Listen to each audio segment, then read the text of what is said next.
And we are live.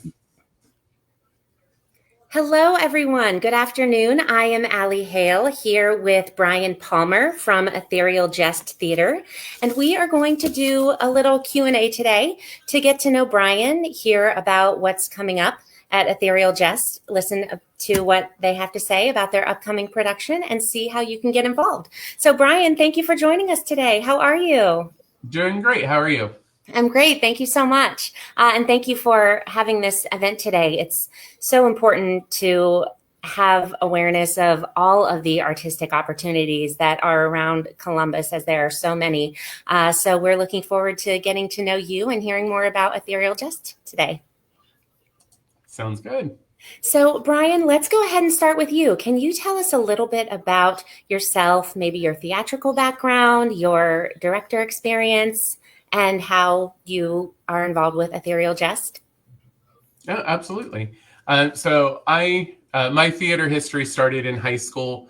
And then after high school, I took about a decade off. And then in '06, I did my first community theater project with Center Stage Players, and then took some more time off to finish my degree. And then in 2012, came back to community theater with a production of Sylvia with Hilliard Arts Council. And since then, I've just been nonstop working on productions.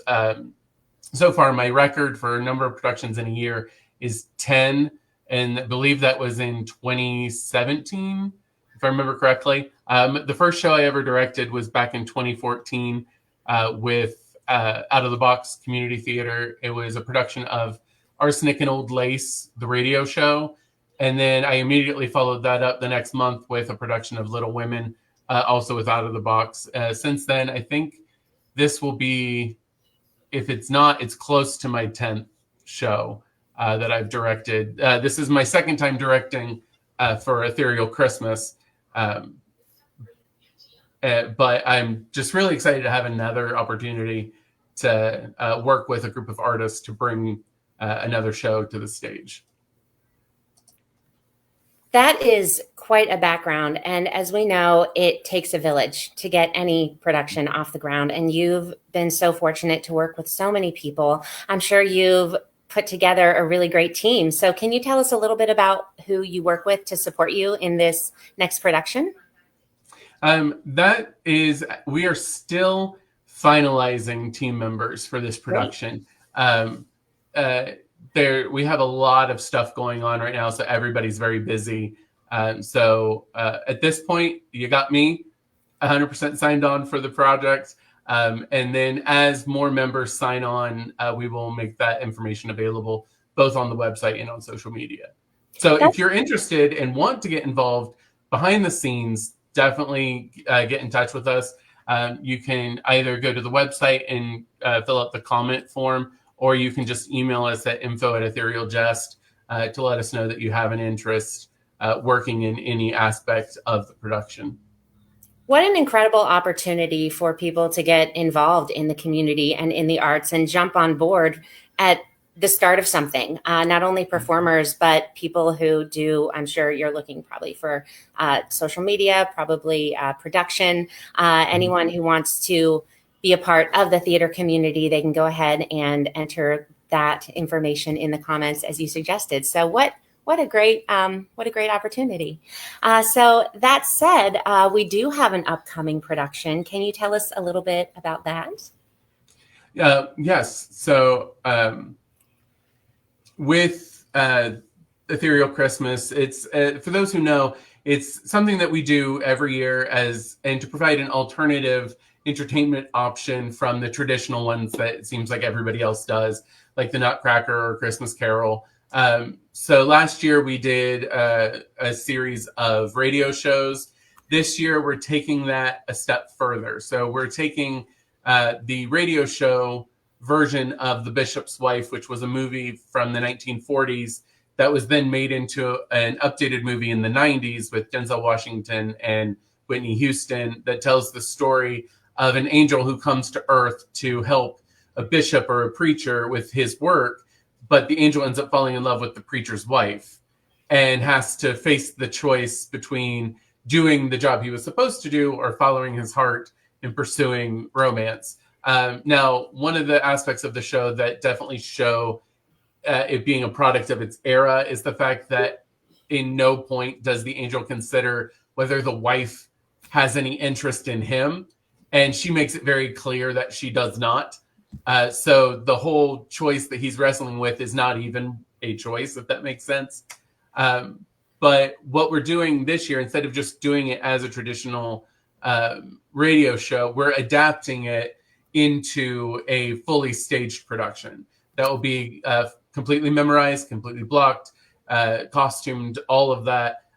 But with it being a public domain story or version of the story, it gives us the freedom to adapt it however we want. And it gives the actors involved also an opportunity to put their stamp on the story, which, as you know, working in community theater, a lot of times we're dealing with pre-published works, and we don't have or copyrighted works, so we don't have the ability or flexibility to really make a story our own or put our own stamp on a character.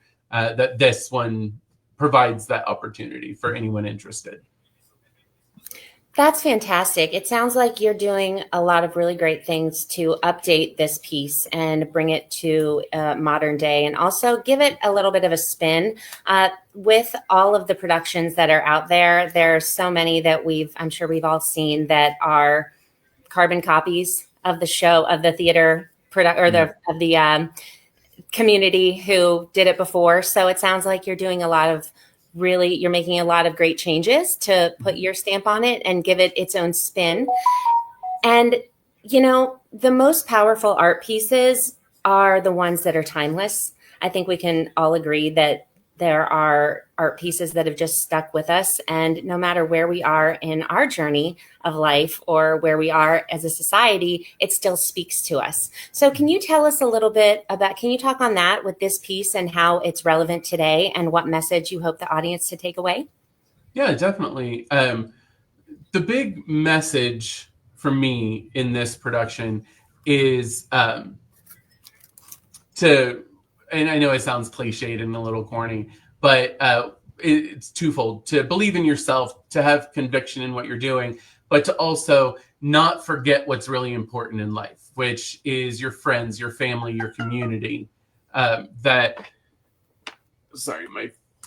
we go. That to remember especially at this time of year when things get really busy, that things get really, our calendars just explode with parties and work projects and events, that being able to just keep priorities straight at this time of year. And with all of that, in addition to just the show itself, because if you notice with the promotional, we're saying it's Ethereal Christmas, The Bishop's Wife. What that means is that in addition to the show itself, there will be other things going on along with it. The local improv group Fake Bacon is going to be doing a 20-minute holiday improv set between Acts 1 and 2. There's also going to be a children's choir that both perform within the story, as well as will provide pre-show and intermission music as well. So it allows us to take it from being just a simple show that you come and see to it being more of like a festival-ish type of holiday event that just celebrates the whole aspects of the season. What says Christmas other than community, right? Agreed. Bringing a bunch of people together, and there's so many kinds of performance art that to involve the community in what they do is really special. Agreed. So where are we with auditions? Have you planned an audition date? How can people find out about that? And what can be expected? Yeah, great question. So if you go to our website, there's two different places on the website that you can find information. You can go to etherealjust.com/auditions, where there's information on all of our shows who have auditions coming up. Or you can go to the page specific to this event, and the whole page is dedicated to auditions. First event that we always do with auditions is this live stream Meet the Director event. Next weekend, we have what we call our audition seminar, where it's a practice audition. So if you've never auditioned before and you're nervous about not knowing what to expect, you can attend. Or if you have auditioned before and you just never feel comfortable going in, you can also attend. If you just are curious, you can attend. It's a free public event that we have here at the studio, where for auditions themselves, we will be doing cold reads from the script. So at the audition seminar, we will have those same sides available, and you can then do a cold read and get direct feedback on ways to improve your reading, ways to expand on it, ways to stand out from everyone else who's auditioning. And then the weekend after that, which I believe is the first weekend in November, is when the actual auditions will be. If you go to the website, there's a link to complete the audition form. And as part of the audition form, you get to select a time block that you are available to audition. So even though the auditions last for like 3 hours each day, you'll be assigned a time block and only come in for that 1 hour. And then after that hour, you can go about your day and do your thing. And so all of that information is available on the website. Excellent. Now, people come and they get an audition and they show up. The audition's over. Are you going to be hosting callbacks, or are you going to be sharing callback information? If they don't get a callback, does that mean they don't get a part? What does that typically look like with notification? How do you plan on running that process? So historically, we've not really needed callbacks, but we do schedule them just in case. So if the situation does arise where like we have a number of actors that we're considering for the bishop, his wife, and the angel, and we want to test out chemistry or whatever, that's what a callback is for, is to be able to test people together. Those are by invitation only. So if you audition on Saturday, you would get an email invitation by that evening. If you audition on Sunday, same thing, you'll get an invitation that evening. If you do not get an invitation, that does not mean that you're not going to be cast. It doesn't mean that you're not being considered for a character. It just means that we've seen what we need to see through the audition. If you do get a callback, that also does not mean that you are being cast.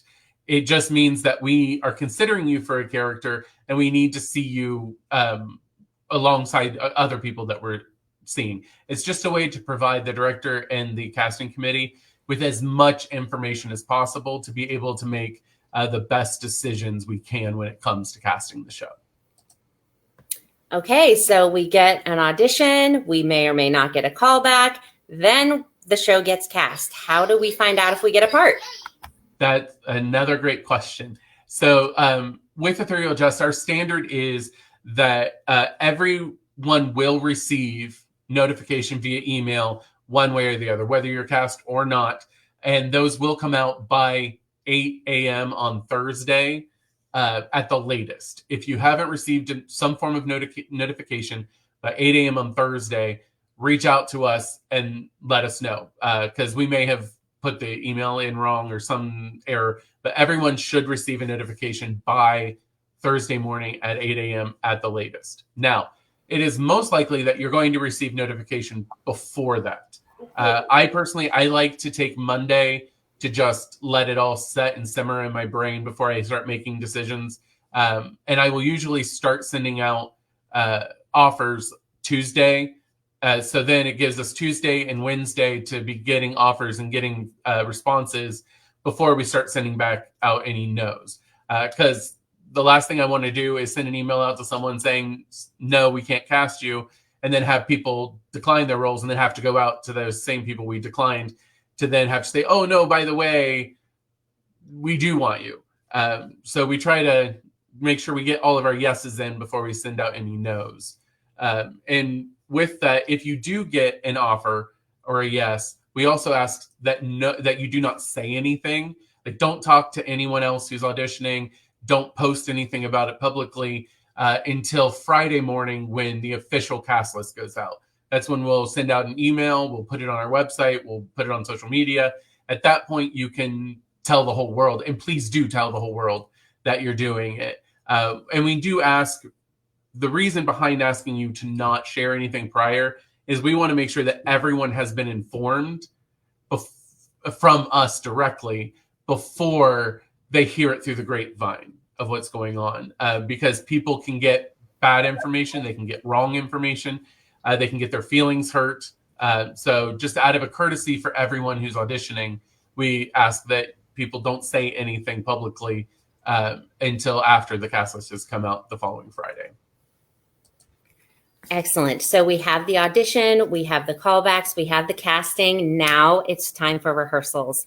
Talk to us about your rehearsal process and what we can plan on for scheduling. Yeah. So with rehearsals, our traditional rehearsal schedule is Monday through Thursday, 6:30 to 9:30 at the latest, but you will almost always get released earlier than that.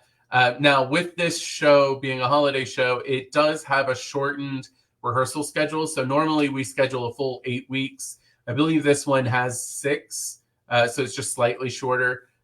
So it does mean that we have to move through the rehearsal process faster than we usually do. So we will start the rehearsal process off with a table read, which is where we just sit around and read the script together. And then we'll move into blocking, which is where you learn where you enter, exit, cross, sit down, stand up, just the basic broad strokes of the show. And then we move into scene work, which is where we go into smaller sections of the story. And we, so where with blocking, it's we go through a wide portion, but just very narrowly or very shallow. With scene work, it's we're going through a very small section, but we go really deep into it and really look at the motivations and the delivery and the connections between characters. And then after we get through that, then we move into running the show closer and closer to performance standards as we can until it's finally time to perform the show. Sounds like the cast will be really prepared. And something I love about you, Brian, is how well you explain things to people. So if someone is coming to you to be in a show who has a lot of experience, who is a professional actor, and someone who is coming who this might be their first show and they just kind of want to try out theater and see if they like it. It's such a non-threatening space and such a safe space to learn and grow. But you also, as a professional, you don't feel like your process is delayed in that. So just as a director, quick question, how do you navigate that when you have a group of actors who have a variety of experience that could be broad and ranging, but you still make the experience a really good one for everybody? Well, in my experience, I've worked with actors as young as 5 and as old as, well, I don't even know how old, but 95, we'll just say. And I do also work with a local middle school. So I do have experience working with actors who come from a wide range of experience levels. And I attack each person twofold. One, I treat everyone, no matter what your age, as a professional.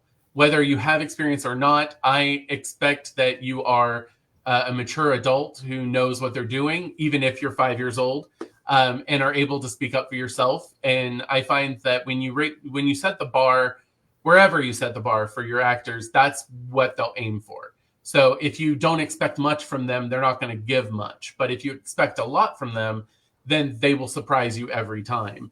And then outside of that, I look at the individual, and so someone who has 20 years of experience and has worked on professional stages all over the world, I'm going to expect a lot more out of them.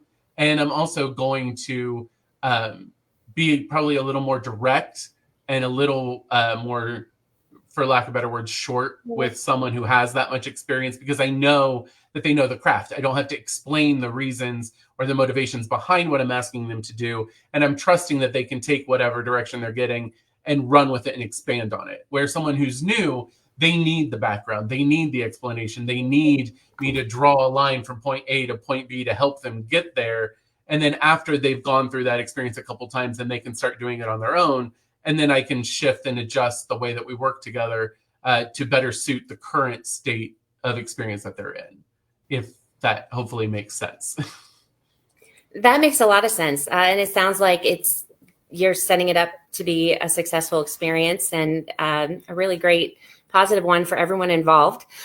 So with schedule, let's go back to schedule. Since it's a holiday show, schedules are bananas. There's a lot going on. There's also a lot of community events, things like that. Now, in addition to that, there are a lot of promo things that shows do. So things like talkbacks, which is where the audience can stay after the show and have a Q&A with the director and various members of production and the actors. Also with holiday, is there anything like a cocktail fundraiser, or for the show in of itself, promo things that people should be aware of, like photo shoots, things like talkbacks, publicity events, things like that. Yeah.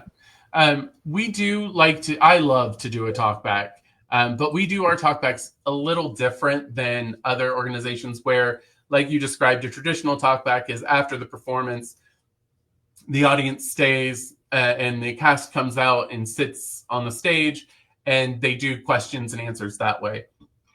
The way that we do our talkbacks is usually it's the Monday after the show closes. We'll do a live stream event like this, where we'll bring members of the cast, the director, member of the production team on and live stream it so that way audiences can watch it from wherever they are and then be able to, again, add comments into the comment section to participate in the conversation without having to take extra time after the production to do it live. And then that also means that no matter what night you come to see the show, you can still participate in the talkback. And it's recorded and is available on our website afterwards. So even if you can't attend the talkback live, you can always watch it later. And if you have any questions, throw those into the comment section to be addressed at a later time. So it allows more people to be able to engage in the talkback than just those who are there at that performance. We also do, with our productions, we do what we call a preview performance. So our show's always open on a Friday night, but the Thursday before we open is a preview where there's a lower ticket price. It is technically our final dress rehearsal, so if anything goes wrong, we will stop and adjust and maybe go back and start over. But most of the time, that doesn't happen. So that's a way for people to get involved before the show opens. Outside of that, our opening night, so our first Friday performance, for every show, we do an opening night party where after the show is over, we invite the audience to stay, and the cast, it's a potluck, so the cast has brought different food and items to share with them, and then we just have a little party on the set. And again, that's the first night on opening night. So if you attend that performance, then you can stay and participate in the party as well.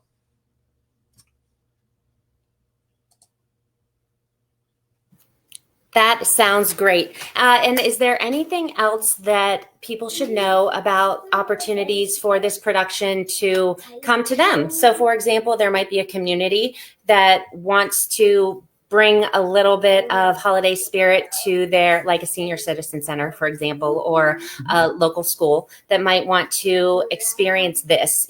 Is there a place where anyone can contact you about that? What are how can they contact you? Yeah, similarly, with any questions you have, no matter what they are, if you just send an email to info@etherealjest, we are happy to talk about any potential opportunities. In the past, or so far, we've never done anything specifically with like going to a senior center, but it's something that we would be open to having that conversation if there's a relevant contact person to have that conversation with. Now, the other way around, if there's like a community center or no matter what group of people, if you have a large group, like 10 or more people who are wanting to attend the production, please reach out to us, one, so we can make sure that we have enough seats for your group on that night. But then we can also arrange a discount ticket price for your group as well. So whether that be members of a senior center, it could be a book club, it could be just you have a large family and you all want to come together to see it, or if you're a group of friends who one of your friend group is in the show and you all want to come on the same night to see. Again, so if you have a large group, please reach out to us and we can talk about potential discounts and arrangements for those. That's great. We have covered so much today, and I'm wondering, Brian, if there's anything that we didn't cover today that you would like to share. I'm not seeing any comments in the section, in the comments section, but you already covered how people can contact you if they do have any questions. But is there anything else that you wanted to cover that we didn't talk about today? Yeah. Just that this type of project is one that is great for families. Ethereal Christmas last year, we had, I think, 3 different families where every member of the family was in the show. So it was like mom, dad, and kids all in the show together, getting to have that experience together. So if you are a parent who has young kids, and you enjoy theater, or you've always wanted to, or if your kid is saying they want to, but they're nervous about doing it on their own, this is a great opportunity for the entire family to be on stage together and to be able to participate together, which it just makes for great memories. Even if this is the only time you ever do it, it's still a fun experience for the family as a whole. Excellent. Well, Brian, thank you so much for joining us today, and thank you for taking the time to explain the process and talk to us about the show and how important it is. So, friends, if you have any questions, feel free to reach out to the information that was given, and we will post that in the comments below. There it is again, info@etherealjest.com. That's info, INFO, at ethereal, ETHEREAL, jest.com. I'm Allie Hale, and it was a pleasure spending time with you today, and I hope you all have a great day, and here's to a great production. Thank you very much.